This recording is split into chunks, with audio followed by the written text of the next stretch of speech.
Ari pa'y isang patotoo na ang verbo.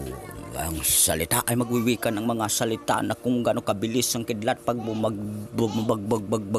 bagsak sa langit. Saan ba ito nagmula? Ito'y nakahati, pwede sa lupa, pwede sa langit. Kaya wag kang gigitna dahil ako lang ang nasa gitna. Wag paloko-loko mga mayayabang na piling hurado. Kayong mga nasa simbahan ni Kulapo, magsilabas kayo sa bahay nyo. Yan ay sinagoga ni Satanas na nga sabi ko sa Biblia, turo ko doon sa pinakamamahal kong si Juan na naging si Judas dahil iniwan na lang akong utas. Pero hindi naman sa nawala ni nawaglit. Alam nyo, kilala nyo sa nakikita nyo lagi. Pag ang picture ko tinatag ang pangalan niya, lumalabas si Sol. Sa Tagalog ng pangalan niya ay si kaluluwa na siya. Noon naman ay si Juan Tamad. Tulad ninyong mga Pinoy, hindi naman kayo gayaan.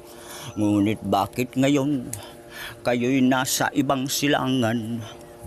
Ayaw nyo bang nandito lamang sa lupang hinirang? Tayo'y magtulungan, magsambitan, tayo'y magkakababayan.